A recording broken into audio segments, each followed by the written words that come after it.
রাজ্যের রাজপ্রাসাদ, চারুলতার কক্ষ। চারুলতা জানালার বাইরের দিকে তাকিয়ে হাঁপাচ্ছিল। হঠাৎ করে একটা ঠান্ডা বাতাস তার মুখে এসে লাগলো। চারুলতা চোখ বন্ধ করে একটা দীর্ঘশ্বাস ফেললো। জয়ামা চিন্তিত মুখে কাছে এলো।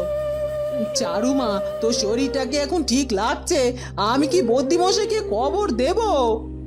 না জয়ামা, কাউকে খবর দিতে হবে না।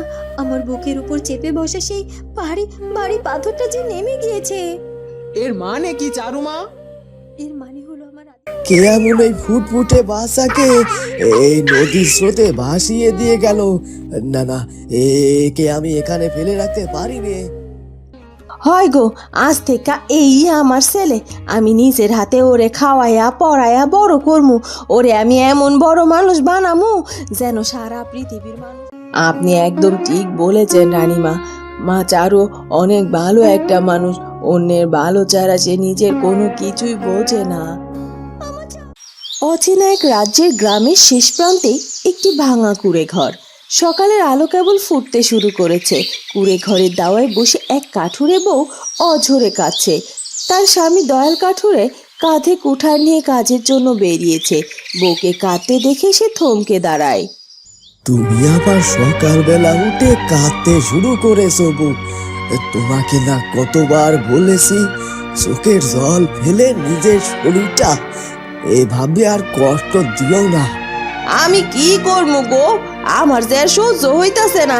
গ্রামের যে পাশ দেয়া হাইটা যায় সবাই আমারে বাঁকা কথা শোনায়।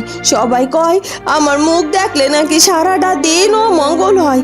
আমার কলজুইরা কোনো সন্তান নাই বইলা সবাই আমারে অপয়া কয়া ডাকে। আমার বুকটা যে ফাইটা যাইতাছে।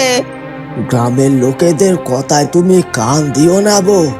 মানুষের মুখ তো আর কেউ চেপে ধরতে পারে না। ওরা যা খুশি বলে বলুক গে, তুমি শুধু বিধাতার উপর ভরসা রাখো। এতগুলো বছর পার হইয়া গেল, আর কতদিন ভরসা রাখমু কও তো?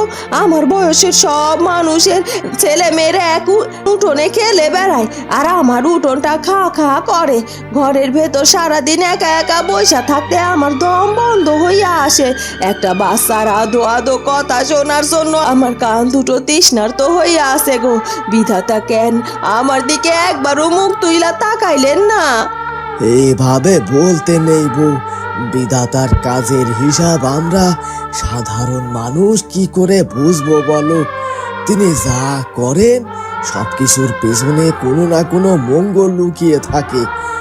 হয়তো তিনি আমাদের জন্য এমন কিছু ভেবে রেখেছেন যা আমরা কল্পনাও করতে পারছি না।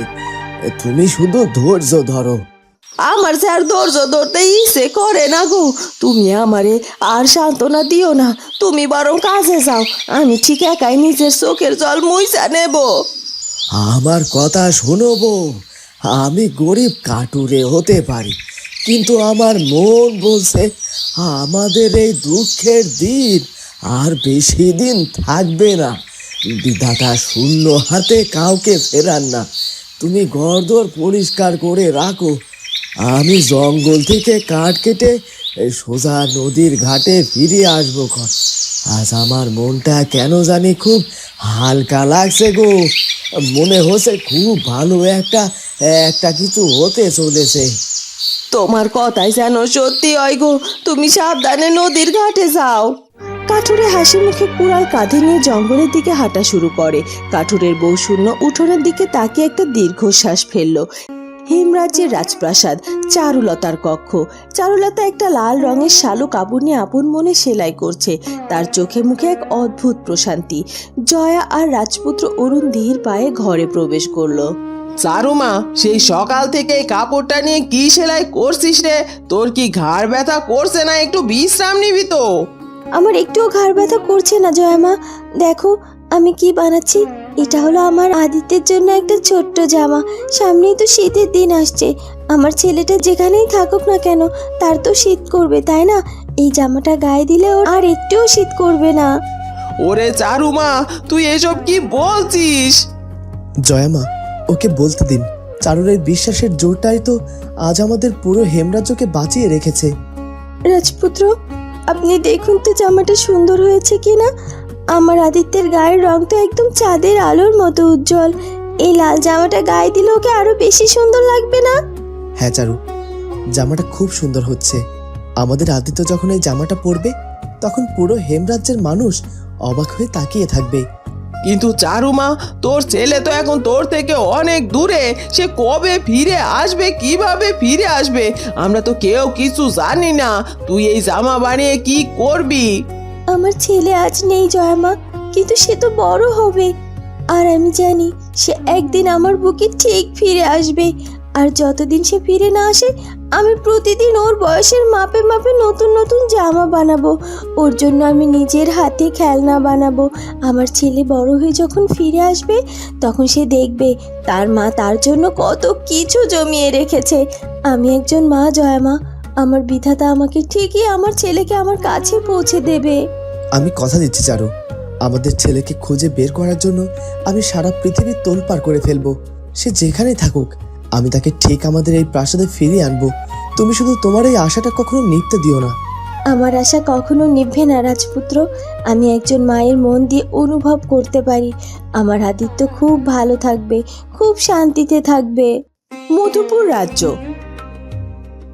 জেসমিনের শয়নকক্ষ। জেসমিন বিছানায় হেলান দিয়ে বসে আছে। তার পাশে রাজেশের মা রানী লতা ঘরে প্রবেশ করে।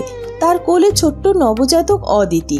অদিতিকে কোলে নিয়ে রানী লতার চোখ ভিজে যায়। রানীমা, আপনি কাঁদছেন কেন? আপনার কি চারু দিদির কথা মনে পড়ছে? তুই ঠিকই ধরেছিস জেসমিন। এই ফুটফুটে মেয়েটাকে কোলে নিয়ে আমার শুধু চারু মায়ের কথাই মনে পড়ছে। ওর নিজের বুকটা আজ একদম খালি, ওর চোখের জল শুকিয়ে গেছে, অথচ আমাকে জোর করে তোদের কাছে পাঠালো। চারু মায়ের মতো এত বড় মনের মানুষ আমি আমার জীবনে আর দুটো দেখিনি। আপনি একদম ঠিক বলেছেন রানীমা। মা চারু অনেক ভালো একটা মানুষ। অন্যের ভালো ছাড়া সে নিজের কোনো কিছুই বোঝে না। আমার চারু দিদি নিজের সব কষ্ট বুকে চেপে রেখে আমাদের সবার মুখে হাসি ফোটাতে চায়। রানীমা, আপনি কি দিদিকে দেখে এসেছেন? দিদি বড্ড ভেঙে পড়েছে, তাই না? না জেসমিন, তোর দিদি একটুও ভেঙে পড়েনি। সে পাহাড়ের মতো শক্ত হয়ে দাঁড়িয়ে আছে। সে শুধু বলছে বিধাতার ওপর ওর সম্পূর্ণ ভরসা আছে। ওর ছেলে একদিন ঠিক ফিরে আসবে। আমার মন বলছে দিদির এই বিশ্বাস কখনো বৃথা যাবে না। রানীমা, আপনি আমার অদিতিকে আপনার নিজের হাতে আশীর্বাদ করে দিন।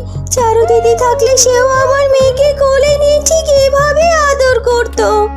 আমার আশীর্বাদ সবসময় তোদের সাথে আছে। এই অদিতি একদিন হেমরাজ্য আর মধুপুর দুই রাজ্যের নাম উজ্জ্বল করবে। তুই ওকে অনেক বড় করে মানুষ করবি, বড় করবি জেসমিন। রানীমা, আপনি এসেছেন বলে আমাদের এই মধুপুরের বাতাস যেন আরো পবিত্র হয়ে গেল।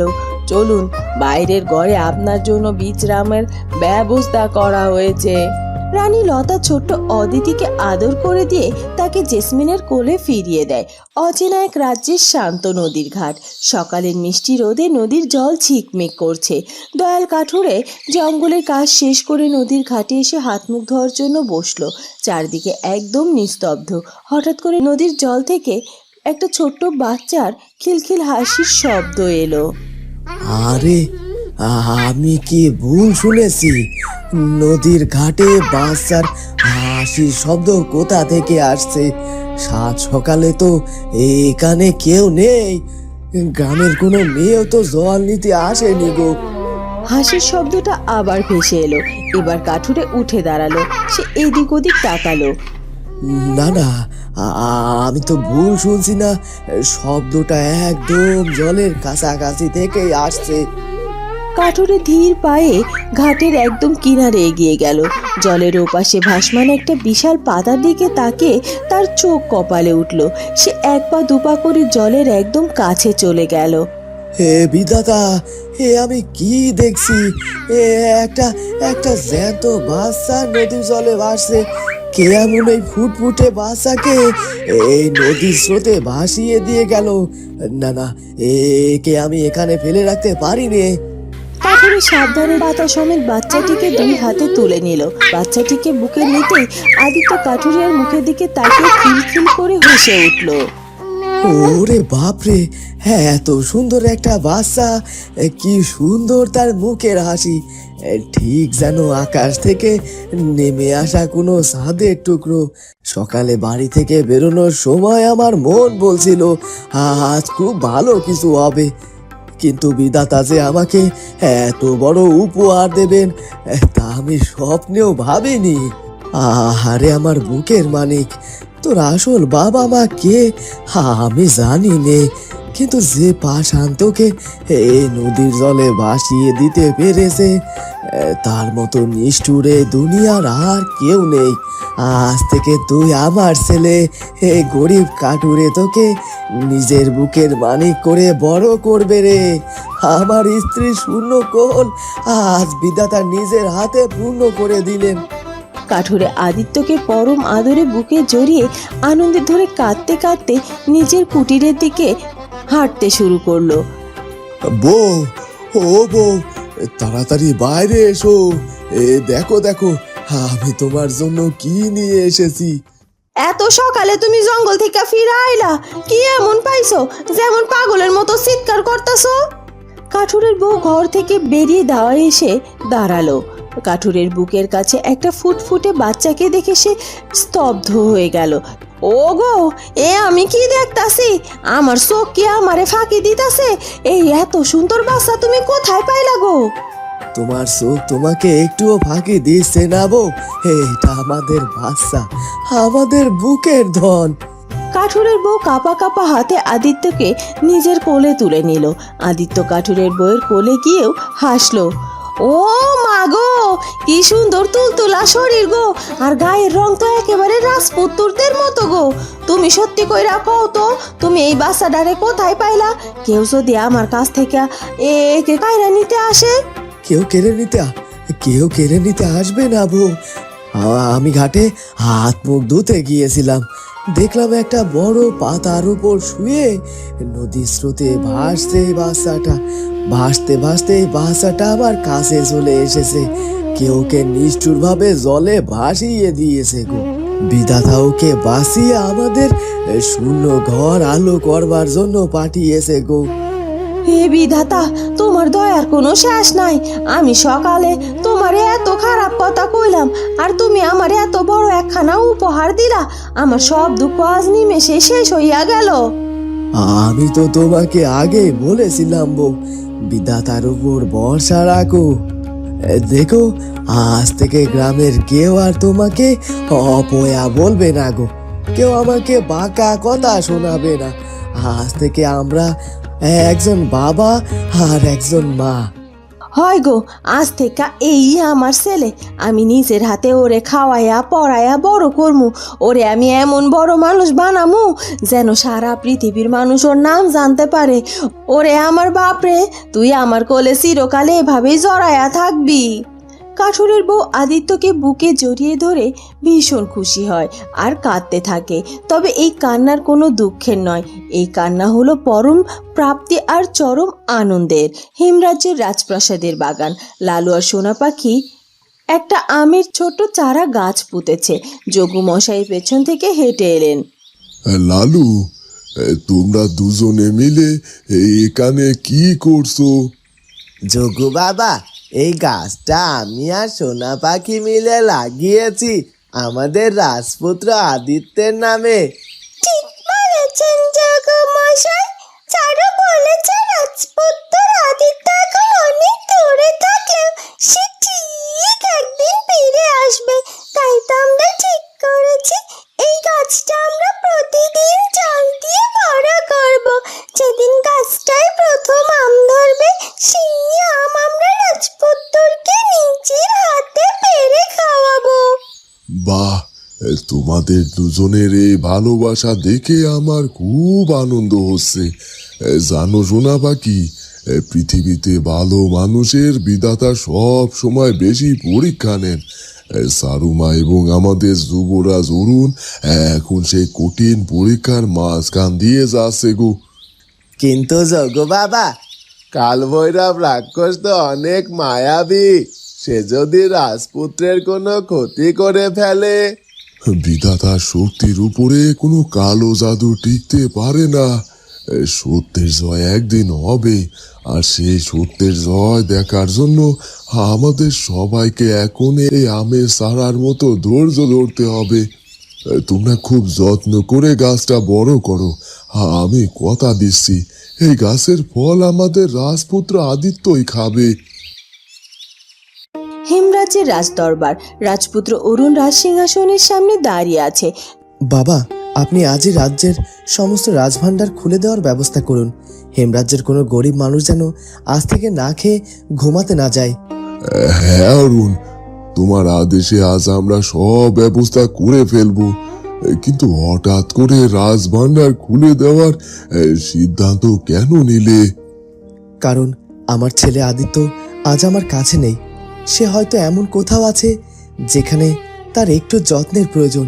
আমি যদি আজ আমার রাজ্যের সব শিশুদের নিজের সন্তানের মতো আদর করি, তাদের মুখে খাবার তুলে দিই, তবে বিধাতা নিশ্চয় আমার ছেলেকে পৃথিবীর কোথাও না কোথাও খুব ভালো রাখবেন। তোমার এই মহান চিন্তা ভাবনা এই হেমরাজ্যকে এক নতুন সকাল এনে দেবে রাজপুত্র। তোমার মতো দয়ালু পিতা এই পৃথিবীতে আর দুটি নেই। আমি শুধু রাজপুত্র নই বাবা, আমি একজন বাবাও। আর একজন বাবা হিসেবে আমি চাই আমার রাজ্য এমন শান্তিময় হোক যেখানে কোনো কালো শক্তি কখনো প্রবেশ করতে পারবে না। আমি হেমরাজ্যকে এমন শক্তিশালী আর সোনার রাজ্য হিসেবে গড়ে তুলব, যেদিন আমার আদিত্য ফিরে আসবে সে যেন তার রাজ্যের মানুষকে সুখে শান্তিতে দেখতে পারে। আপনারা কাজে মন দিন। আমার ছেলের জন্য আপনারা সবাই মন থেকে শুধু প্রার্থনা করবেন। আমরা সবাই তোমার সাথে আছি রাজপুত্র। এই হেমরাজ্যের প্রতিটি মানুষ রাজপুত্র আদিত্যর ফিরে আসার অপেক্ষায় দিন গুনবে ক্ষণ। রাজপুত্র অরুণের চোখে দৃঢ় প্রতিজ্ঞার হেমরাজ্যের সুন্দর ভবিষ্যতের এক নতুন আশার আলো দেখিয়ে 259তম পর্বটি এখানেই সমাপ্ত হলো। দেখা হবে নতুন পর্বে। সে পর্যন্ত ভালো থেকো। ধন্যবাদ।